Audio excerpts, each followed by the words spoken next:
वेदृश्य education channel मध्ये आपलं खूप खूप स्वागत आहे। आज आपण शिकणार आहोत इयत्ता 7वी मधील chapter 2 multiplication and divisions of integers मधला प्रॅक्टिस सेट नंबर 9, कारण प्रॅक्टिस सेट नंबर 8 आपण शिकवलेला आहे। वेळ न घालवता लगेच गणिताला सुरुवात करूयात, कारण पाठीमागच्याच व्हिडिओ मध्ये क्लिअर झालेलं आहे आपलं की इंटिजर्स म्हणजे काय आणि चिन्हांचं महत्त्व, की पॉझिटिव्ह आल्यानंतर कोणतं साइन द्यायचं, निगेटिव्ह पॉझिटिव्ह आल्यानंतर कोणतं साइन द्यायचं, याचे नियम आपण सर्व शिकलेले आहेत। बघा आता इथं -96 डिवायडेड बाय 16 आहे, तर याला काय करायचं, स्टार्टिंगला आपण या फॉर्म मध्ये लिहून घ्यायचं। या फॉर्म मध्ये पण डिव्हिजन येत असेल तुम्हाला। बघा आता इथे काय करायचं, अगोदर यापेक्षा लहान रूप संक्षिप्त रूप आपण देऊ शकतो, परंतु जर आपल्याला 20 पर्यंतचे टेबल लावून आहेत, 16 चा टेबल येत आहे, तर कशाला वेस्ट करायचा आपला टाइम है ना। त्यासाठी 16 1 जा 16 आणि 16 6 जा 96, मग 6 कसा आला, -6 आला। हे झालं आपलं फायनल आन्सर। आणि जो छेदामध्ये 1 आहे तो प्रत्येकाच्या छेदामध्ये 1 असतोच, जर संख्या नसेल तर 1 हा त्याचा छेद असतोच, नाही लिहिलं तरी चालते। आता बघा इथं त्याचप्रमाणे 98 लिहून घ्या त्या फॉर्म मध्ये मी सांगितलेला -28।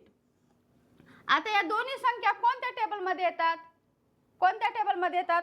14च्या दोन्ही संख्या येतात ना 14च्या।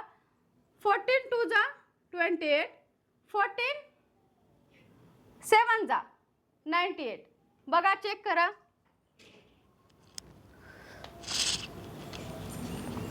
14 7 जा 98, तर 7 डिवायडेड बाय 2 आलं। 2 कसं इथं मायनस मध्ये आहे, परंतु आपल्याला डिव्हिजन मध्ये अंशाला छेदामध्ये कधीही मायनस साइन द्यायचं नाही, तर ते वरच्या संख्येला द्यायचं किंवा इथे द्यायचं, समजलं? कारण छेदामध्ये आपल्याला कधीच मायनस साइन देता येत नाही। नेक्स्ट क्वेश्चन आहे बघा इथं, तर अशा फॉर्म मध्ये लिहून घ्या मी सांगितलेल्या। आता दोन्ही संख्या कोणत्या टेबल मध्ये येतात सांगा लवकर, 17च्या येतात का नाही? 17च्या टेबल मध्ये 17 त्रिक 51, 17 चौक 68 झाला आन्सर, आहे की नाही सोपं? आता त्याचप्रमाणे 38 डिवायडेड बाय 57 कोणत्या टेबल मध्ये येतात? दोन्ही 19च्या, 19 दोन्ही 38, 19 त्रिक 57। आता मी सांगितल्याप्रमाणे काय करायचं, छेदामध्ये इथं काय आहे, मायनसचं साइन आहे, तर वरीच द्यायचं ते, कारण खाली साइन देता येत नाही। 19 दोन्ही 38, 19 त्रिक 57 झाला आन्सर। आता याचा आन्सर बघा क्वेश्चन नंबर 5 चं -85 या फॉर्म मध्ये लिहा डिवायडेड बाय 20। या दोन्ही संख्येला कोणत्या संख्येने भाग जातो? तुम्हाला 5 ची कसोटी माहितीच असेल, डिव्हिजिबिलिटी माहितीच असेल। ज्या संख्येच्या एकक स्थानी 5 किंवा 0 येतो त्या संख्येला 5 ने निशेष भाग जातो। तर बघा कसा जातो का, 5 चौक 20 छेदामध्ये, तर हे आलं। नंतर पुढं 5 एक 5, किती उरतात? 3 उरतात।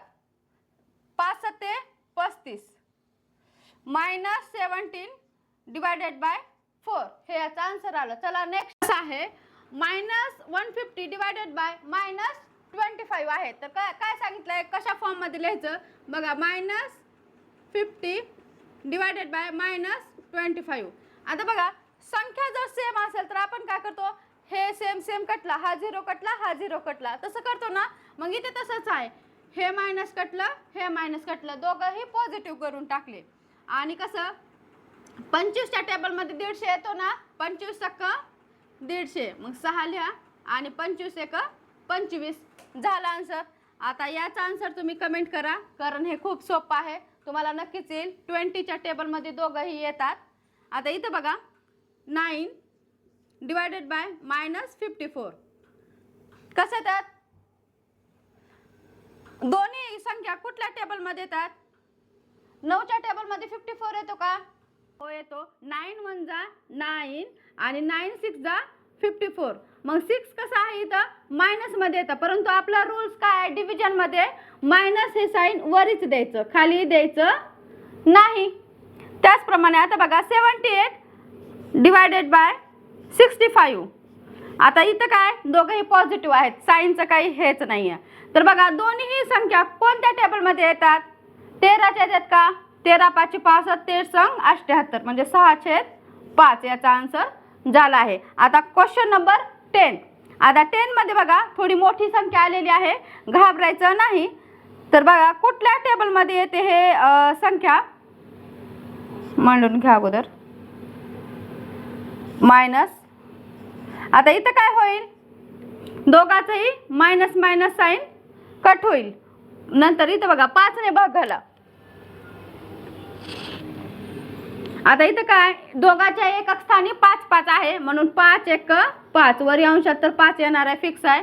मग इथं काय 5 सक्क नाही 5 5 25 5 सक्क 30 6 आले, उरला 1 5 त्रिक 15 म्हणजे 63 झाले. हे झालं याचं आन्सर. आहे की नाही सोपा प्रॅक्टिस सेट नंबर.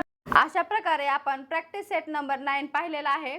तर नेक्स्ट आपण थर्ड चॅप्टर पाहणार आहोत, LCM अँड HCF 7th क्लासचा. असे छान छान व्हिडिओ पाहण्यासाठी, शैक्षणिक व्हिडिओ पाहण्यासाठी आपल्या वेदृश एज्युकेशन चॅनलला नक्की सबस्क्राईब करा, लाईक करा, शेअर करा. भेटूयात नेक्स्ट चॅप्टरमध्ये.